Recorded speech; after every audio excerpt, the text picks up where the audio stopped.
Let's shift back to your first alert forecast now. You know it's an early blast of winter weather when you see this. Check it out. The Halloween decorations are covered in snow.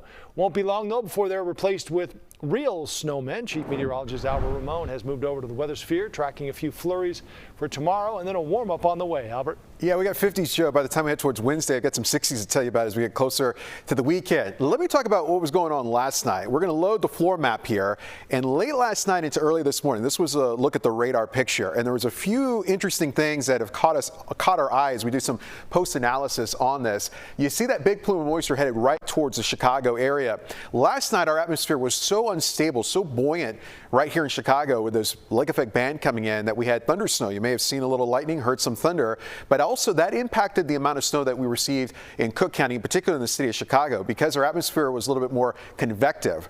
It allowed for not just straight up snow. It was snow mixed in with some graupel, some sleet, even some hail. So I think that cut down our snowfall amounts by at least half here in Chicago. The other thing I want to show you here, see this little spin in the atmosphere riding along the rim of the lake? We'll show you the replay here. This was a little vortex in the atmosphere, what we call a mesovortex system, and that enhanced the snow in Lake County, Will County, and eventually Kankakee County, and that's why we had the highest snowfall totals in that part of the area, upwards of a foot. And of course, portions of LaPorte County even had 13 inches of snow. So lots of cool little features that we were looking at on the radar in the satellite picture about 24 hours ago.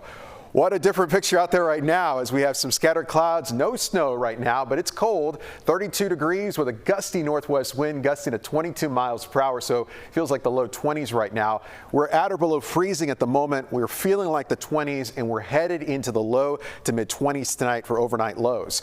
On the satellite picture, got the clouds with us, a little bit of lake effect snow mainly in LaPorte County. There's one more system we're going to track. This one's coming out of Minnesota. It's a weak system. It's going to be moving into an atmosphere that's pretty dry, but it could generate some flurries or some light snow early tomorrow morning, probably a couple hours before sunrise, and it may last until 9-10 a.m. tomorrow morning and could drop a little bit of a dusting, but no big deal, and we'll have some clearing skies as we head into tomorrow afternoon. So a dusting possible here for tonight, and it's cold tonight. Some of the coldest readings down here in northwest Indiana, where we have the highest snowpack, could make it into the teens, so cold one for tomorrow. Look at the UV index. It's in the low category for tomorrow. So, Joe, here's the good news. We got 50s back in the forecast Wednesday. We've got near 60-degree weather on Friday. We've got some 60s this upcoming weekend. No snow, but some showers late in the weekend until about a week from today. We'll send it back to you. Did you get any sleep last night, Albert? Oh, yeah. Did you? Yeah, well, other than the thunder snow here and there waking me up. Okay. I was like a kid on Christmas. I was excited just to see it roll in. That's what I mean. You were all amped up all weekend. All right, Albert, we'll be in touch. Thanks.